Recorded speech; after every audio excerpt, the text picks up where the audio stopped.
Your Majesties, rabbis, clergy, honored guests, and most importantly, the survivors of Auschwitz-Birkenau who are with us today.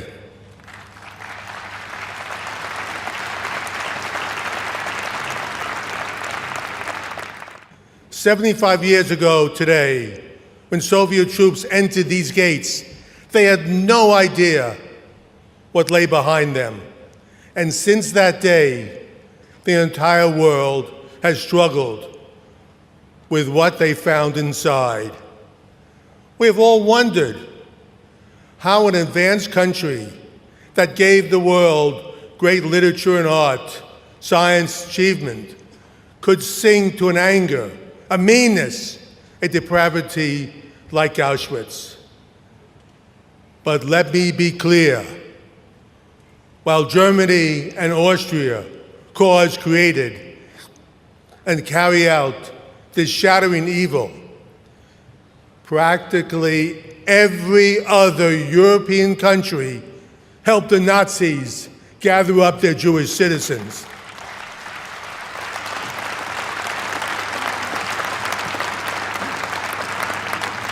Too many people in too many countries made Auschwitz happen. When European Jews begged the world for a safe harbor, somewhere to go, the entire world turned its back on them. Even my own country, the beacon of freedom, turned out its light on the Jewish people when they needed it most. The United States organized a conference in Evian, France, in July 1938 to discuss the Jewish refugee problem. There were a lot of lovely speeches, but America did not let any additional Jewish refugees in, and every other country in attendance followed its lead.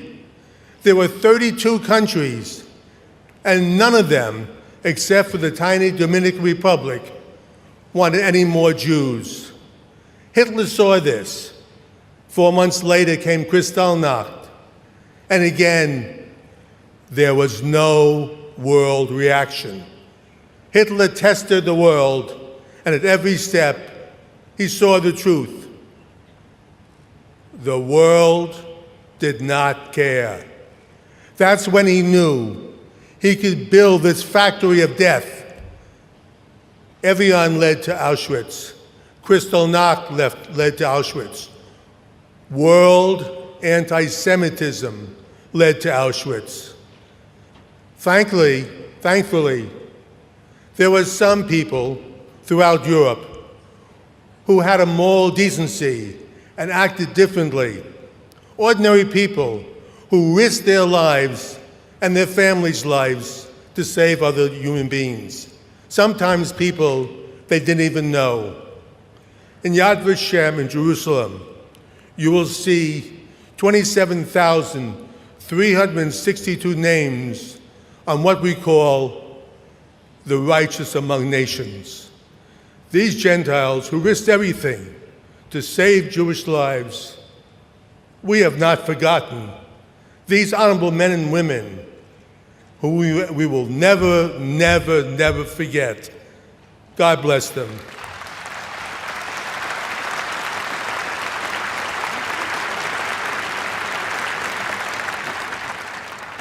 Children must be educated to know where the hatreds of Jews lead. Those are all important. But there's another vital way for world leaders today to fight this age-old hatred. I've asked all countries to stop casting votes in favor of the UN's constant and shameful fixation on Israel.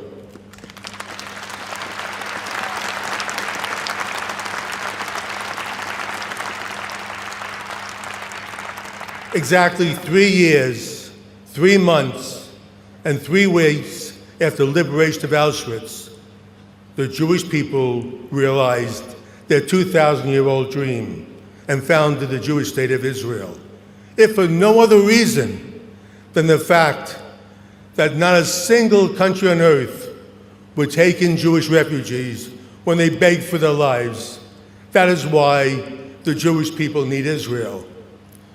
75 years ago, the Jewish people left Auschwitz. They fled Europe. They were forced out of every country in the Middle East. And instead of living in refugee camps and turning to terror, they built a vibrant democracy in a place where democracy does not exist.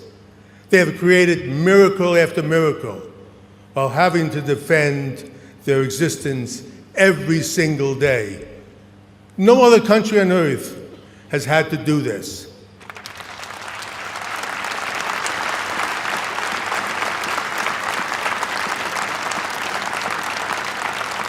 I realize that here at Auschwitz, you are surrounded by numbers. 75 years, 1933, 1938, 6 million. But there's one number that still shocks us while breaking our hearts at the same time. 1,500,000, that's the number of Jewish children, 1.5 million, who died in the Holocaust. It's so painful, we try not to think about it. It just hurts too much. Had these 1.5 million children been allowed to live like others, children around the world, they would now be in their 70s and 80s. They would have been educated. They would have married. They would have had children of their own. Such a loss. But something else as well. What could these 1.5 million children have created for us all? What symphonies, what great literature, what technology, what medical breakthroughs do we lose from these lost souls? In 2020, we hear the same lies the Nazis used so effectively in their propaganda. They said, Jews have too much power. Jews control the economy and the media. Jews control governments. Jews control everything. We hear this madness online, in the media, and even within democratic governments. We will never eradicate anti-Semitism. It's a deadly virus that's been with us for over 2,000 years. But we cannot look the other way and pretend that it doesn't happen. That's what people did throughout the 1930s, and that is what led to Auschwitz.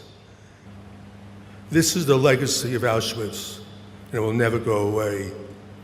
To every Jewish person and non-Jewish person in this audience, when we hear something that is anti-Semitic, when we hear someone talk about Israel unjustly, when Jews are attacked in our streets, do not be silent. Do not be indifferent.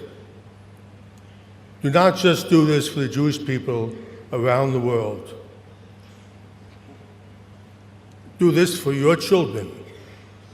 Do this for your grandchildren. Another million tortured souls. They are watching us today, and I cry out in one shattering chorus. Do not be silent. Do not be complacent. Do not let this ever happen again to any people. Thank you.